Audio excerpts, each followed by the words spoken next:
Captain Anshuman Singh army medical को 26वीं battalion Punjab regiment मरणों पर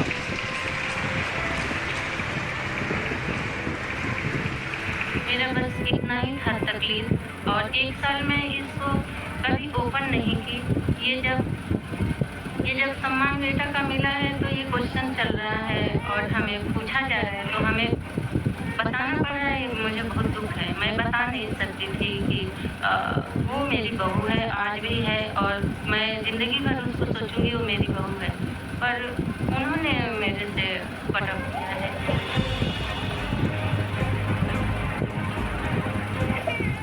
ये तस्वीर पिछले दिनों काफी चर्चा में थी, जिसमें स्मृति अपने शहीद पति कैप्टन अंशुमान सिंह को मिले मरणोपरांत कीर्ति चक्र लेते दिख रहे हैं।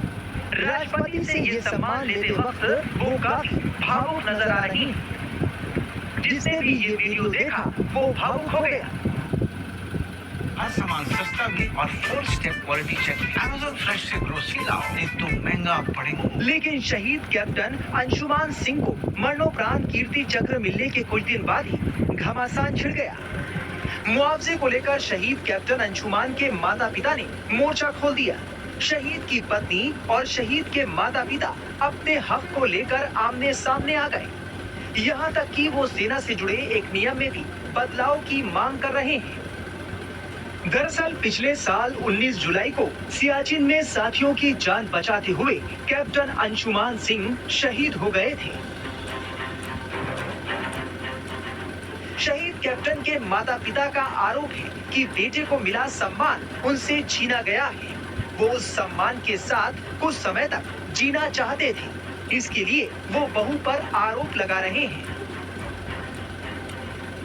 हमारी बहू कह रही कि अगले दिन यानी 4 अगस्त को ही सुबह यहाँ से हमारे घर से चली गई थी, जब हम लोग अभी देवरिया थे, और वो जाते समय नोएडा से जिस फ्लाइट में रहती थी हमारी बेटी के साथ अपना सारा सामान पैक करके ले गई, और मेरे बेटे की जो भी बिलोंगिंग्स थी, टाई, बेल्ट, जूते, उसको एक झोले में पैक करके वो चली गई, जो कि बड़ा उन्होंने एक ह्यूमिलिएट किया। मैं ये सब नहीं कहना चाहता था।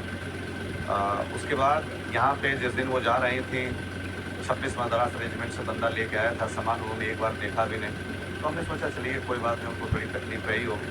लेकिन जब मेरी बेटी पहुँची और देखी कि ऐसे सामान एक झोले में पैक है, बाकी सब कुछ वहाँ से वो अपने 3-4 सूटकेस में 5 घंटे रही थी नोएडा में, लेकर के 4 घंटे करीब लेके गई थी, तो हमें लगा कि चलो कोई बात नहीं। तो वो ये कहती रही कि हम थोड़ा स्टेबल हो जाएंगे तो ये करेंगे, लेकिन वो 10 दिन बाद ही किसी स्कूल में पढ़ाने चली गई थी। और उसके बाद इसी स्टेबल होते होते जब उन्होंने धीरे धीरे हमारे से रिश्ते तोड़ने शुरू कर दिए, यानी एक जो सिम था जो मेरे पुत्र के नाम पे था, और उससे उनकी माता, उनकी बहन, उनके भाई, उनकी पत्नी सब लोग पोस्टपेड सिम यूज़ कर रहे थे, और प्राइम सिम एयरटेल का उन्हीं का था। उन्होंने उस सिम से सबको एलिमिनेट किया और सबको पोस्टपेड से प्रीपेड में कर दिया था, और उसमें से सबको निकाल करके ख़त्म कर दिया था। एक एटीएम जो इनकी माताजी के पास था, उन्होंने उसको 8 अगस्त को 8 अगस्त या 9 अगस्त को लगभग 4:37 पे ब्लॉक कर दिया था उस नंबर से। मेरे बेटे का जीमेल अकाउंट भी उन्होंने बंद कर दिया। ये चीज़ें जब धीरे धीरे जाती रही, उन्होंने धीरे धीरे बात करना भी बंद कर दिया। 6 महीने बीतने के बाद जब 1 फरवरी को 26 जनवरी को हमारी पत्नी ने कहा कि एक पूजन है बेटा और उसमें पत्नी का होना आवश्यक है, तो घर में हमने आत्मा की शांति के लिए जो पंडितों ने धार्मिक मर्यादा के हिसाब से बताया था उसको ऑर्गेनाइज़ किया, और उन्होंने कहा हम आएंगे, लेकिन वो आई नहीं, और उसके बाद उन्होंने नंबर भी ब्लॉक कर दिया। जब वो उसमें नहीं आई तो हम उनसे मिलने गए फरवरी में 9 तारीख को, 6 तारीख को, और हम गुरदासपुर में पठानकोट में रुके, और वहाँ पे आर्मी के एक ऑब्जर्वेशन में रुके, और वो लोग आए तो उनसे बातचीत हुआ। तो हमने उनसे पूछा तो उनके पास फिर वही बात था कि हम थोड़ा स्टेबल होना चाहते हैं।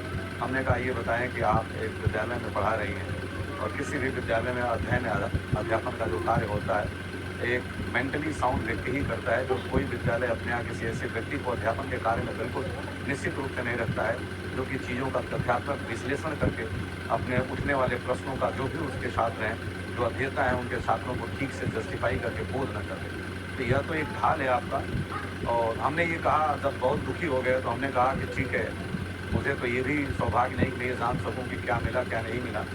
तो कम से कम आप सारे, क्योंकि उस समय जब 26 मद्रास का भी सामान आ रहा था 403 फिल्म रेजिमेंट का, अंशुमन की बिलोंगिंग्स 3 महीने बाद उन्होंने नंबर उनका बंद कर दिया और वो हमारे पास जब संपर्क की तो हमने कहा कि जो भी पेपर्स एंड मॉनेटरी असिस्टेंस हैं आप उनको दे दें, लेकिन जो भी मेरे बेटे की बनियान था वो हमारे पास भेजें। तो वो 403 फील्ड एम्बुलेंस जो होता है फील्ड रेजिमेंट उसका मेडिकल का, उन्होंने इसको हमारे पास भेजा था 4 महीने बाद और वो बंदा हमको दे करके गया था। तब हमने ये उनसे रखी कि अगर आप बहादुर को किसी व्यक्ति को उसकी परवरिश, उसके माँ बाप और उसके मित्र, उसके गुरु बनाते हैं तो ये सम्मान आप माता को ग्रहण करने दें और बाकी सारे पैसे अपने, जहाँ हमें बिल्कुल पैसे नहीं चाहिए कुछ भी। उन्होंने कहा जो हमें सरकार दे रही है हम अपना अधिकार नहीं छोड़ेंगे, आप सरकार से बात करें। और वो राष्ट्रपति भवन में भी आई, राष्ट्रपति भवन में हमारी पत्नी से बात नहीं की, हमारे से तो उन्होंने थोड़ी सी बातचीत बस ये विश किया और जो सम्मान मिला वो केवल हम देखे उसको, हमने तो हाथ से छूने का भी सौभाग्य हमें नहीं मिला। हमारी पत्नी जो राष्ट्रपति महोदया से जब ग्रहण किया तब छुआ और एक बार बाहर निकलते इसमें फोटो में वो उस दिन से right from 4 August to till date वो अपने माता पिता के साथ रह रही। हमारे घर से उनका संबंध बिल्कुल ना के बराबर है। शहीद कैप्टन अंशुमान सिंह के माता पिता ने बहू के साथ अपने रिश्तों पर भी खुलकर बात की। 5 महीने बाद ही स्मृति विधवा हो गई थी। जाहिर है स्मृति के लिए ये बड़ा गम है। कैप्टन अंशुमान की मां भी इस बात को कबूल कर रही हैं, लेकिन उन्हें अपनी बहू से एक शिकायत है।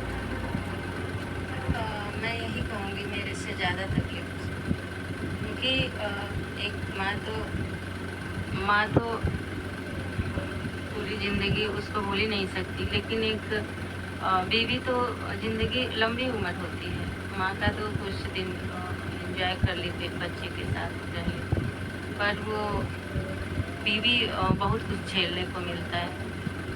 बस हमें इतना ही तकलीफ था मुझे कि प्यार से गई। उन्होंने ये भी बोला प्यार से, उनकी मम्मी ने, कि कुछ दिन मेरे साथ रहेगी। मैं हाँ भरी, मैं बोली हाँ, वो जहाँ जितना दिन चाहेगी उतना दिन रहेगी, उस पर कोई जोर नहीं है। और जो जहाँ उसको अच्छा लगेगा रहेगी। जब मेरे साथ मन करेगा मेरे साथ रहेगी, आपके साथ मन करेगा आपके साथ रहेगी। मेरा बस इतना ही था तकलीफ। और 1 साल में इसको कभी ओपन नहीं की।